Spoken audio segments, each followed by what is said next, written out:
নমস্কার, শুরু করছি আজকের ভিডিও। আমরা জেনোগায় 3rd চ্যাপ্টার পড়ছি আর বোঝার চেষ্টা করছি যে মানুষের মন ঠিক কেমন। এখন আজকে কিছু প্রশ্ন নিয়ে বসবো। দেখুন, এই পৃথিবীতে আমরা অনেক মানুষের সংস্পর্শে আসি।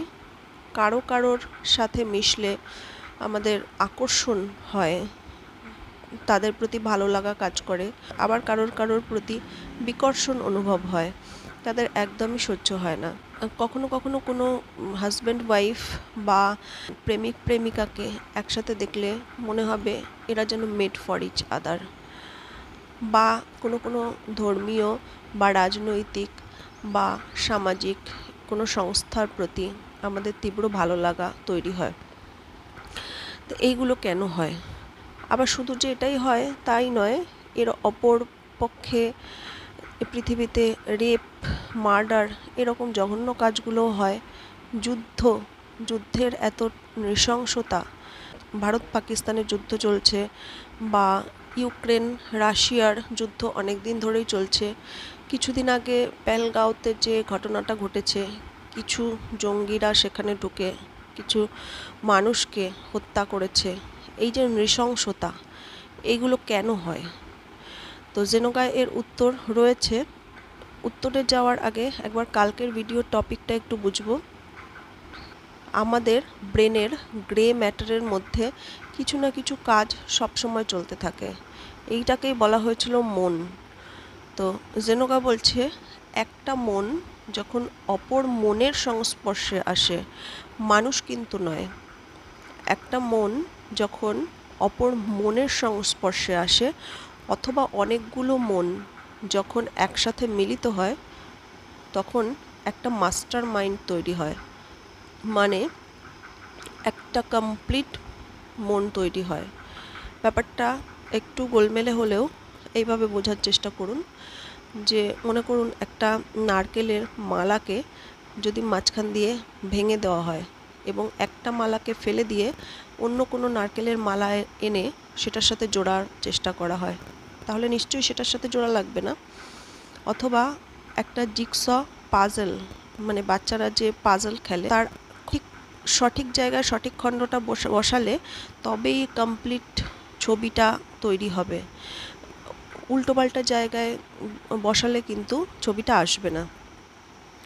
ঠিক জিনিসটা ঠিক এই রকমই, যে দুটো মন একসাথে এলে বা অনেকগুলো মন একসাথে মিলিত হলে তাদের মধ্যে আকর্ষণ অনুভব হয় এবং তারাই তৈরি করে বিভিন্ন রকমের দল অথবা কোনো সাকসেসফুল ম্যারেজ, এইরকমভাবেই হয়। তো এই সম্পর্কটাকে বলা হচ্ছে, জেনোগায় বলছে অ্যাফিনিটি, মানে আকর্ষণ। তেমনি অপরপক্ষে কিছু কিছু মানুষদের আমাদের সহ্য হয় না, বা রেপ, মার্ডার, এগুলোও তো এক একটা সম্পর্ক।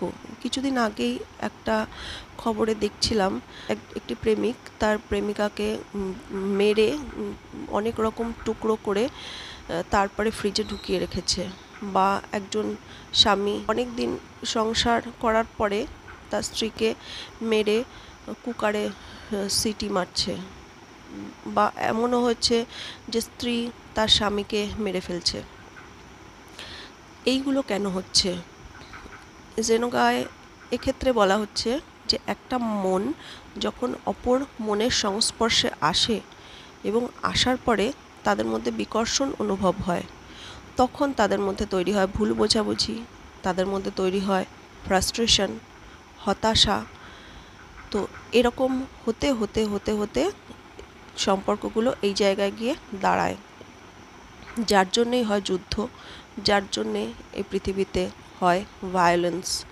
আর এগুলো কিন্তু কেউ জোর জবরদস্তি করে করছে না, আমাদের নিজেদের মাইন্ডের ওপরে আমাদের কিন্তু কোনো কন্ট্রোল নেই, এটা অটোমেটিক হচ্ছে। যখনই দুটো বা অনেকগুলো মন একসাথে আসছে তখন তাদের মধ্যে হয় আকর্ষণ অনুভব হচ্ছে অথবা বিকর্ষণ হচ্ছে। তো আকর্ষণ যদি হয় তাহলে একটা ভালো সুন্দর সম্পর্ক হচ্ছে, আর যদি বিকর্ষণ হয় তাহলে ডিস্ট্রাকটিভ রিলেশনশিপ এইরকম হচ্ছে।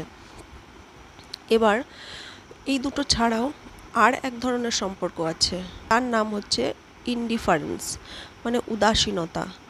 দেখবেন স্বামী স্ত্রী বা দুজন বন্ধু বা প্রেমিক প্রেমিকা তারা যদি দীর্ঘদিন একসাথে থাকে এবং একে অপরের প্রতি কোনো আকর্ষণ বা বিকর্ষণ কোনোটাই না অনুভব করে, তাহলে দীর্ঘদিন থাকতে থাকতে তারা ডিপ্রেশনে চলে যায়, ডে ড্রিমিং দিবা স্বপ্নে চলে যায়।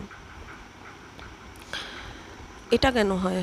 তো জেনোগা বলছে যখন কোনো মাইন্ড অপর মাইন্ডের প্রতি আকর্ষণ বা বিকর্ষণ কোনোটাই অনুভব করে না, তখন তার মধ্যে তৈরি হয় ইনডিফারেন্স, ঔদাসীন্য। সে একটা ছোট্ট জায়গার মধ্যে নিজেকে আবদ্ধ করে নেয়, তার বাইরে সে যায় না। এবং সে যদি ওই রকমই দীর্ঘদিন থাকে, তার মাইন্ডে কোনো রকম আকর্ষণ বা বিকর্ষণের প্রতিক্রিয়া না চলে, তাহলে এইভাবে থাকতে থাকতে একসময় সে হয় পাগল হয়ে যাবে, পাগলামির লক্ষণ দেখা দেবে, অথবা তার শরীরে বিভিন্ন রকম রোগ বাসা বাঁধবে। তো আজকে এই 3 রকম সম্পর্ককে আমরা এক্সপ্লোর করার চেষ্টা করলাম। আপনারা আপনাদের চারপাশে আপনাদের যে সম্পর্কগুলো আছে অথবা ব্যক্তিগত ক্ষেত্রে যখনই এমন কোনো ঘটনা ঘটছে, কোনো ভালো লাগা আসছে বা খারাপ লাগা আসছে বা কিছুই আসছে না, সেক্ষেত্রে আপনারা এইটা বুঝতে পারেন যে এটা অটোমেটিক হচ্ছে, এটা মাইন্ড থেকে হচ্ছে। তো আজকের জন্য এইটুকুই।